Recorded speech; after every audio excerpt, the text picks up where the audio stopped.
I'm very glad to be here and to have an interview with an icon of rock from Status Quo.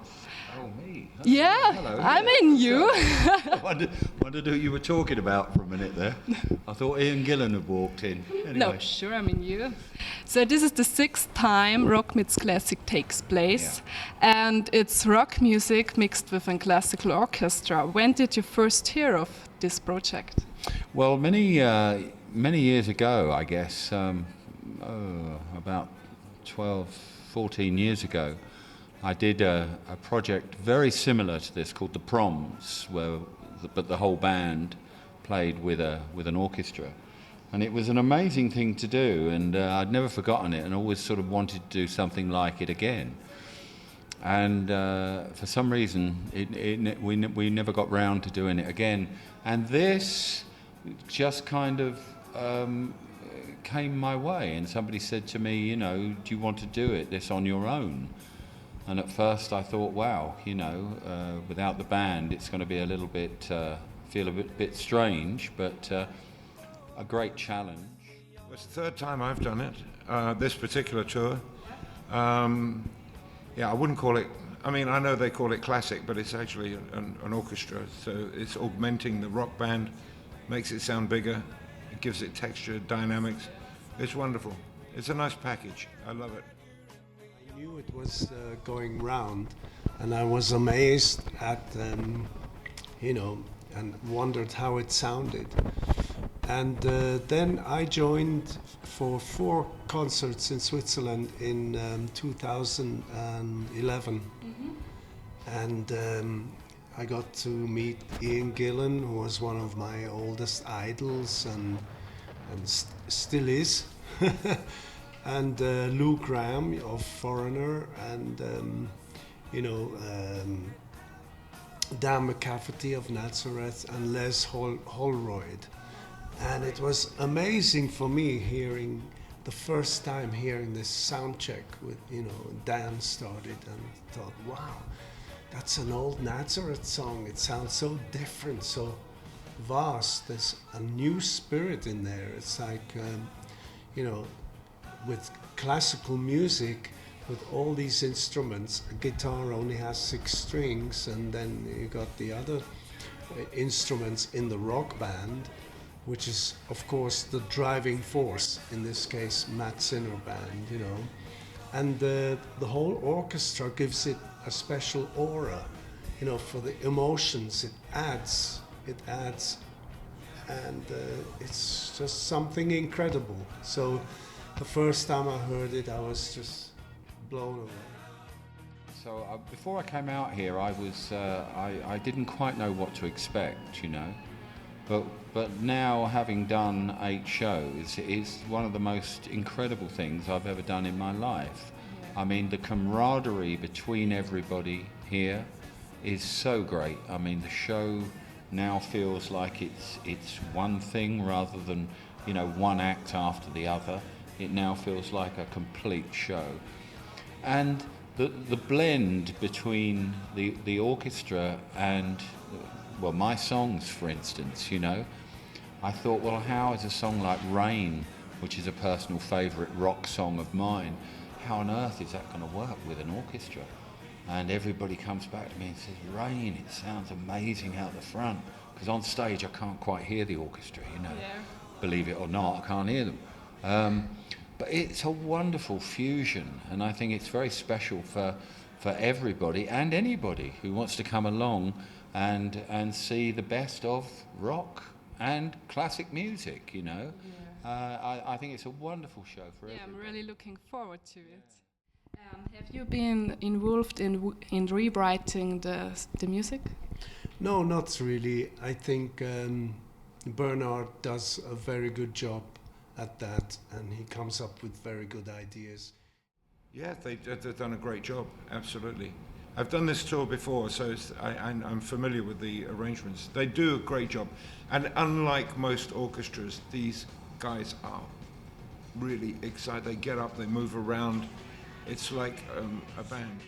He was telling me, I somehow compare it to theater. And when you have theater, you have so many actors, and in an orchestra there are so many instruments. But in a theater, you never have all the actors on stage at the same time. And I do it the same with my arrangements. I said, that's great. That's why it works. You're satisfied with the result? Oh yeah, definitely. I mean, when the way he arranged Long Stick Goes Boom, which is a big opener song for Crocus, we always play that in the beginning because it's so bombastic, and it's almost like, oh, here come the Romans, you know, boom. And the way he arranged that is on the money. If I was anywhere 1/4 of as good a player as any of these guys on the guitars or the violins or the cellos or anything, or the wind section, they're all top of their game, they're first class. And for me, it's an honour to play with these people. And the job they've done on orchestrating my songs is just incredible. I mean, it's something very new for me, and something I didn't really expect. I'm quite overwhelmed with it, the whole thing. Wasn't it very strange to replace your band with the orchestra? Well, it is strange to be here without my band. And it's the same thing, Rick Parfitt without Status Quo, or Ian Gillan without Deep Purple. We all admit that we feel strange, but it's exciting. We get adrenaline because we all get a little bit nervous before the show starts. It feels like one thing, you know. It's so together now. And it was from the off, because, I mean, they all completely knew what they were doing. It was me, really, that had to come up to speed, because I hadn't played for, I don't know, a couple of months. So I had to bring myself up to speed. And now that I have, it just feels incredible. It just feels like one thing. And you're not really aware that there are like 50 people on that stage, or whatever it is, you know. It just feels like one great force. It's just so big. The emotions. You work with so many people on stage. Definitely, yeah. So the responsibility is big as well. Kind of. Yeah, you just feel there are so many people who are depending on your performance right then, you know. And although, you know, in reality it doesn't make any difference, but it's just an emotion that we all have. And just before we go on, and as soon as you come on and you're in the middle of it, and there are the people listening, it's just another emotion, which is like more fun, you know. Well, when you're a musician, you have to, that's one of the things you do. You work with a lot of different people, you know. I've had the great, wonderful opportunity. When I was at my first recording contract, the first tour we did was a similar tour to this, with Dusty Springfield and the Alan Price set and that sort of thing. So it was, I love all that. I remember we've worked with hundreds and hundreds of different artists over the years. And it's good for your soul. And when you come back home to your day job, in my case with Deep Purple, it's like having been on a holiday. It's refreshing.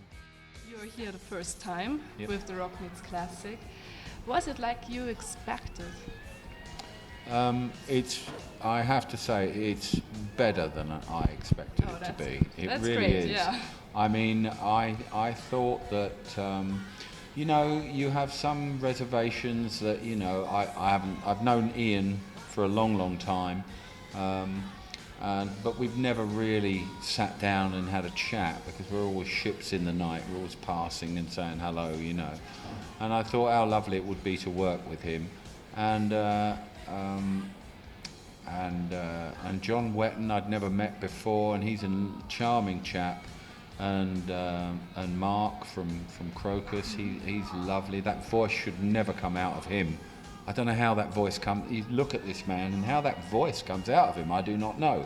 And of course, Eric Martin is just my mate now. We're great mates. We have a good laugh. You're here the second time on tour with Rock Meets Classic. And do you remember your first time playing here? Well, I never did a whole tour yet. Okay, This is yeah. my first big First tour. complete. Yeah.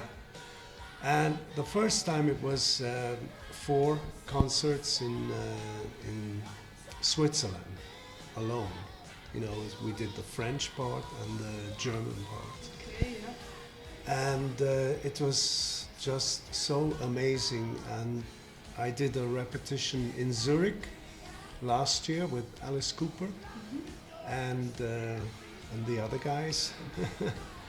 And that was also special, you know, playing in the Hallenstadion in Zurich. So, and this time Manfred Hertlein and Matt Sinner Band and everybody thought they would like to have me for the whole tour to break and open the concert. And I'm like the icebreaker. I come on in the beginning, I start, give everything I have, Great. and then I leave Yeah, I'm really looking and come forward back to for the encore. We have a great encore. It's getting funnier and more exciting every day in the tour. We're halfway through already. I didn't know what to expect, and I was, I came out here with an open mind and just thought, well, let's hope it's good. Let's hope everybody gets on. There are a lot of factions in this thing that could go wrong. The arrangements could be wrong. I could have turned around and said, no, look, I really don't like that. I can't do it like that, you know. But I got up there, I played it exactly how I've always played it. And of course, it's exactly, they've done it, you know, exactly to how I've played it. And if that makes any sense. And it's just incredible. I haven't had any work to do. Just go out and play. Great, Just go out and play the songs, you know. They've all been great fun. But you know, it's an awful lot of concerts, so you remember it more for the social side than the professional side. So think back of the very beginning of Status Quo. That's difficult. A schwierig. Schwierig, love that. Yeah, difficult. Yeah. Have you ever thought that you will become such a great band, such a big band, and rather say icons of rock? Well, no, you never imagine that when you start out. I mean, you know, it's just something really. All I wanted to do was when I left school was to get on a stage of any kind and play my guitar. That's all I wanted to do. So for the last 2 years of my schooling, or 3 years even, I didn't listen to anything because I thought, well, why the fuck do I have to listen? Because I know what I want to do. Yeah. I'm going to go and play the guitar. I don't need to learn about history or geography. Don't need to learn it. Guitarist, Just you know? playing music. That's yeah. it. And I mean, if it hadn't have worked, I don't know what I would have been doing, you know? I don't know.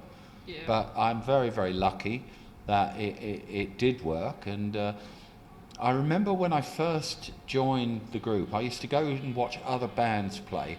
And, you know, and you'd see the Beatles and you'd see Cliff Richard and girls screaming at them, you know. And you sit there and you just sit watching them in awe and think, well, if one day I could ever have a girl scream at me on stage. And that's really all I sort of thought about was getting up and have girls looking at you and screaming at you, you know.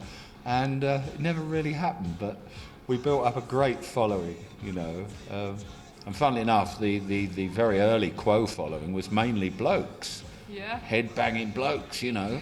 Yeah. And I thought a bit boring, you know, but they were great fans. And it's just gone from there. And, you know, you build it and build it and build it and build it for as long as you can. And for me, coming here and doing this, this is kind of like full circle for me since I was 15 when I did my first ever show on my own when I left school. I've never done a show on my own until now. That's why when I got here, I was so fucking nervous. But now You are? Really? I was really nervous, yeah. And it's now it's now all settled down, and it's a dream come true. We're pretty underground, I think. There's no idea about being fashionable ever. We've never been fashionable. And we've tried to avoid that, in fact, because I think if, by definition, if you're fashionable today, then tomorrow you will be unfashionable. So we just play our music, and I think we enjoy it. And we like it to be a challenge, so there's always something challenging going on. Well, really, it's a big honor to be playing with such big stars, you know. Yeah. There's Eric Martin of Mr. Big next door, and a couple of doors down there's Rick Parfitt, and Ian Gillan. John Ananini is also huge, and John Wetton of Asia. It's like these are big numbers, you know, and I mean, I'm really happy to be here. It's a big honor for me. Of course. What do you want to say to your fans?